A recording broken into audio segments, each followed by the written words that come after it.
At the Savoy, Curtis throws a party for Trina before she heads to Paris.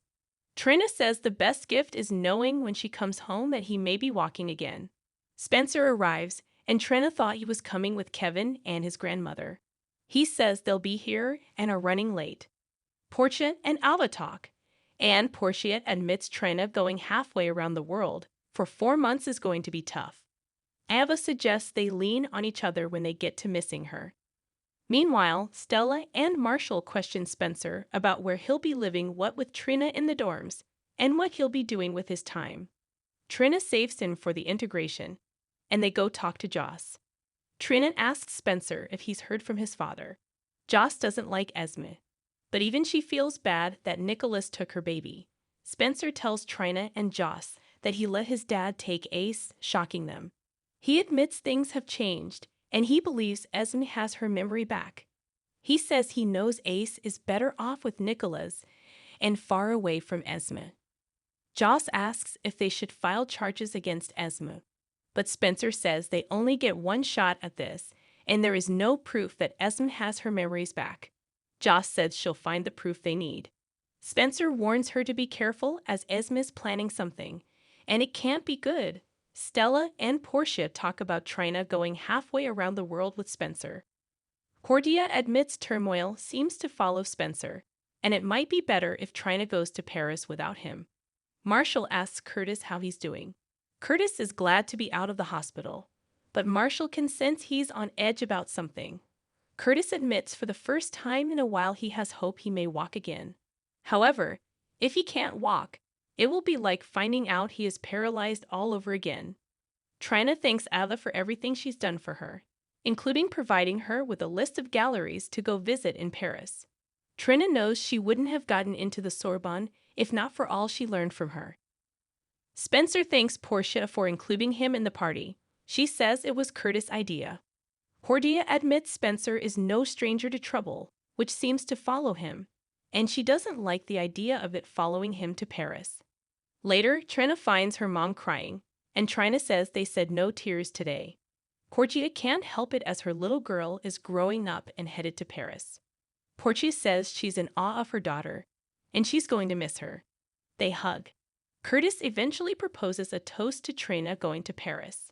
Molly stops by Christina's with a bunch of healthy groceries. She says if she's being too pushy to tell her. Christina says she's a Davis, so of course she's pushy.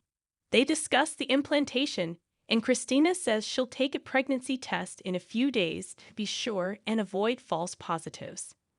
On edge, Molly wants to take a test now and picked one up. Molly knows she's being pushy, but Christina gets it. Christina gets a text from Blaze and smiles, leaving Molly wondering who the text is from. Christina claims it's from Z, who works at Charlie's, and he's covering a shift for her. She talks about how close she is with the staff, and they go out a lot. Molly feels her being pregnant is going to be such a change for her. Christina suggests they take that test after all. They take the test, and Christina reveals she's pregnant. They scream and embrace one another. At Maxie's, James can't find his fire truck. Maxie goes to help him look for it, and Felicia checks in with Spinelli. He says it's been fantastic living here with Georgie, and he thinks being here is helping Maxie make ends meet. Felicia agrees. Cody drops by dampening Spinelli's spirits. Maxie and James come out from his room, and Cody brought over a present for James. It's a new pair of boots, as his old ones are getting to be a little too tight. Maxie tells Cody these boots are too expensive. He says it's no big deal, and he loves seeing James so happy to be writing. James wants to try them on, and unfortunately, Cody got a size too large. He says he'll call the guy he got them from to exchange them, and steps out.